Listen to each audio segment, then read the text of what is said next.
E aí, seus clubistas, tudo bem com vocês? Aqui é Maurício, do Sem Clubismo FC, galera. Bom, rapaziada, no vídeo de hoje vamos ver como agora o Ramon Dias vai substituir o Paulinho no time do Vasco, já que a princípio o Vasco não vai fazer uma contratação às pressas, não vai correr no mercado para trazer logo uma reposição, um jogador com as características do Paulinho, que vai perder a temporada toda pelo Vasco, infelizmente. Já tô aqui desejando melhoras ao Paulinho. Você também, torcedor vascaíno, deseja aqui nos comentários melhoras ao Paulinho e que ele tenha logo uma recuperação e que consiga voltar jogando no mesmo nível no qual ele acabou se lesionando.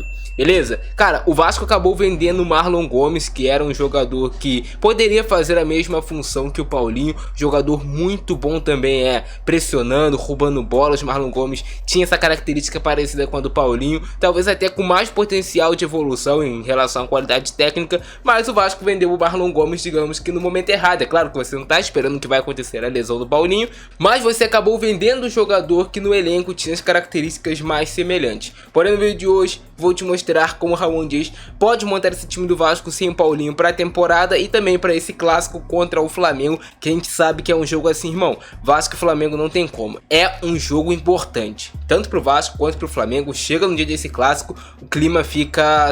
Mano, vocês estão ligados, vocês são vascaínos, vocês sabem como é que é Vasco e Flamengo, nem preciso ficar explicando, beleza? 2024 começou e eu tenho certeza que você falou que ia mudar de vida. Cara, já estamos indo para fevereiro, o segundo mês do ano, e muito provavelmente você não fez nada para ter uma renda extra em 2024. Mas fique até o final do vídeo que eu vou te contar uma forma de você ganhar dinheiro em dólar mesmo morando aqui no Brasil, utilizando apenas o seu celular de uma forma totalmente confiável e segura. Vocês sabem que o dólar vale 5 vezes mais do que o real. Eu tô falando da plataforma Clickbank. Então fique até o final do vídeo que eu vou te contar. Agora vamos ver como que o Vasco pode ter a escalação titular sem o Paulinho. Beleza? Bora pro vídeo. Rapaziada, não vai ser nada fácil o Vasco conseguir substituir o Paulinho, até porque ele era um jogador que tinha características únicas no meio de campo do Vasco. Era um jogador que tinha um refino técnico bom, tinha uma intensidade de jogo muito boa, era um jogador muito bom também recuperando bolas no meio de campo, preenchendo espaço, corria o jogo todo. E o Vasco não tem nenhum jogador com a mesma característica do que o Paulinho no seu elenco. Como eu falei, tinha o Marlon Gomes, que tinha características parecidas com a do Paulinho. É claro que nenhum jogador é igual ao outro, até o Marlon Gomes é mais jovem, não está pronto ainda para ser titular do Vasco, eu imagino, mas foi vendido, beleza, ok. O Vasco não trouxe reposição para o Marlon Gomes e muito provavelmente para agora não vai trazer uma reposição para o Paulinho. Então, com o que o Vasco tem no elenco, o que o Ramon Dias pode fazer para o Vasco no restante da temporada e também visando esse clássico contra o Flamengo? Ó, goleiro será o Léo Jardim, isso daí é óbvio, né? Paulo Henrique muito provavelmente vai ser o lateral direito titular do Vasco no restante da temporada. Tem as opções do Puma e tem as opções do Rojas também. João Vitor e Medel vão formar a dupla de zaga titular. Acredito que o Lucas Piton também será o lateral esquerdo titular do Vasco na temporada toda. Pro meio de campo, o Vasco a partir ali do dia 11 já de fevereiro, dia 10 de fevereiro, deve contar com o Sforza, que vai voltar da seleção pré-olímpica da Argentina e vai integrar o elenco principal do Vasco. O Sforza, que chega para ser titular nessa função de primeiro volante. Cara, muita gente tá falando que o Sforza é segundo volante, mas o Sforza em toda a carreira dele jogou como primeiro volante. Pelo menos assim 90% dos jogos dele foi jogando como primeiro volante. Ele é primeiro homem de meio de campo. O Sforza não é segundo volante. Então ele não é uma reposição para a saída do Paulinho, ele não é uma reposição para a saída do Marlon Gomes, ele é primeiro volante, primeiro homem de meio de campo. Assim como o Galdames, jogador também que tá vindo do Genoa, é primeiro volante. O Galdames pode jogar um pouquinho mais à frente, pode fazer até a função de segundo volante. Tem mais características do que o Sforza de ser segundo volante, mas também é um jogador que jogou grande parte da sua carreira, mais de 80% dos jogos que ele jogou na sua carreira, como primeiro volante, primeiro homem de meio de campo. Então esses jogadores chegam, em tese, para disputar posição com o Zé Gabriel. É claro que não encaixa ele do time, o Ramon Dias pode testar esses jogadores jogando um pouco mais à frente, pode, mas assim, acredito que eles chegam para essa função de primeiro homem de meio de campo, que era uma função carente demais que o Vasco tinha.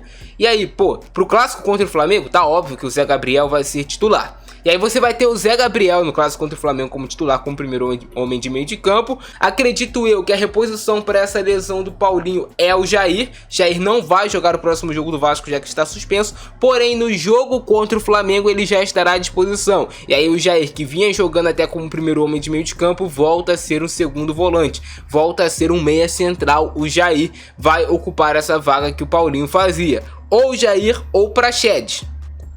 Ou então ele pode formar uma trinca de meio campistas, pensando assim, contra o Flamengo é um clássico mais complicado. Ele pode colocar Praxedes jogando aqui, Jair e Zé Gabriel, porque ele vai ter um meio de campo mais povoado, com Paê caindo mais meia pelo lado esquerdo, mas é óbvio, trazendo o jogo por dentro, liberando o corredor pro Lucas Piton. E aí ele pode ter um David e um Verratti jogando juntos lá na frente.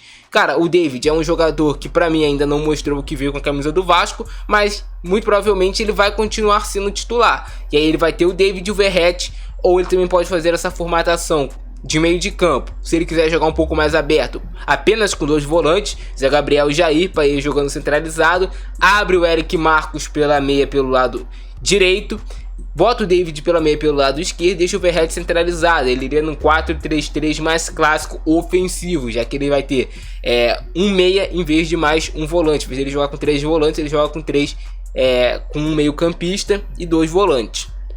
Essa é uma possibilidade. Ele pode utilizar essa formação em jogos que o Vasco não precise marcar tanto, que o Vasco vai ter mais posse de bola, que o adversário não vai ameaçar tanto. Mas em jogos mais complicados, tipo, a equipe do Flamengo, a gente sabe que eles vão ficar também com a bola, a gente sabe que eles criam perigo, então ele pode colocar o Praxedes jogando aqui ao lado do Jair e do Zé Gabriel e formar uma trinca de meio campistas. Coloca o Paê, coloca ou o David, ou o Eric Marcos, ou o próprio Rossi, ou até mesmo o Adson, se tiver condições de jogo, já está inscrito no campeonato. Para mim, era o melhor jogador para jogar esse jogo, era o Adson, um jogador rápido, um jogador que tem um drible e que também tem um bom passe, que poderia ajudar mais o time do Vasco. Só que a reposição mesmo para a lesão do Paulinho deve ser o Jair, ou ele só poderia também colocar o Praxedes para jogar no meio de campo, só que o Praxedes não vive um bom momento com a camisa do Vasco, então deve ir mesmo de Jair. Outra possibilidade para esse clássico contra o Flamengo seria ele jogar no esquema de 3 zagueiros. Eu não acho que seria tão bom assim, cara. Ele poderia jogar com 3 zagueiros, liberar mais o Lucas Piton, liberar mais o Paulo Henrique. Só que assim, é um esquema difícil de você jogar. Eu volto a bater nessa tecla. Esquema com 3 zagueiros é difícil. Fazendo o básico, acho que ele vai fazer isso.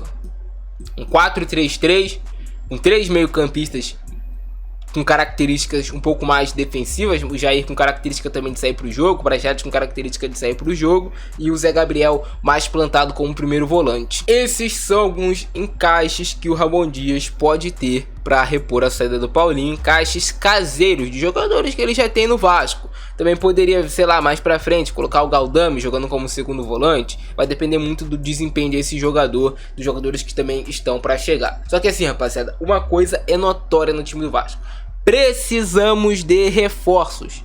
Precisamos de meia esquerda, precisamos contratar outro centroavante ainda também. Vamos precisar de um meio campista para repor a perda para essa temporada do Paulinho e do Marlon Gomes, que o Vasco ainda não fez essa reposição.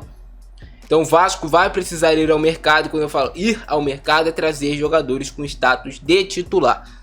Não trazer jogadores com status de só ficar no banco de reservas, mas vai precisar de jogadores que cheguem para ser titulares da equipe. E como prometido lá no início do vídeo, agora eu vou te mostrar como você faz para ter uma renda extra morando aqui no Brasil, ganhando em dólar 5 vezes mais do que o real. Cara, vocês lembram que nos últimos vídeos eu trouxe aqui para vocês o exemplo da aluna Ana Oliveira, que trancou a faculdade de enfermagem para se dedicar a essa plataforma e já chegou a faturar mais de $2.000 em apenas um mês. E agora eu também vou te trazer o relato de outra aluna, a Fernanda Lima. Olha só essa mensagem que a Fernanda Lima mandou para o Thiago Gomes. Uhul, acredita que eu me dediquei metade de um mês me dedicando nisso e hoje simplesmente aconteceu? É o primeiro de muitos, com certeza. Você foi como um anjo na minha jornada e agradeço imensamente por todos os ensinamentos. E vê aí que ela recebeu mais de $104, que já dá algo ali na casa de R$500. Cara, Outro relato aqui também para vocês, do aluno Luiz Gonçalves. Demorou um pouco, mas saiu. Finalmente posso comemorar minha primeira venda. Como é bom curtir esse momento. Até ele chegar, a gente acha que nunca vai acontecer com a gente. Mas o segredo é nunca desistir. Correr atrás, estudar bastante e se dedicar. Que uma hora o resultado vem com certeza. Agradeço muito Thiago Gomes por abrir as portas para mim. Você é incrível, tenho certeza de que esta é apenas a primeira de muitas conquistas que vamos alcançar juntos em frente. Então se você também quer aprender a ganhar em dólar utilizando apenas o seu celular, eu vou estar deixando aqui um link no comentário fixado e na descrição do vídeo, no qual você vai falar diretamente com o Thiago Gomes, que foi o responsável por ensinar tanto o Luiz quanto a Fernanda Lima e também a Ana Oliveira a ganhar em dólar mesmo estando aqui no Brasil utilizando essa plataforma Clickbank. Beleza? Eu ficando nessa, abraço do Francesco, é nóis e fui!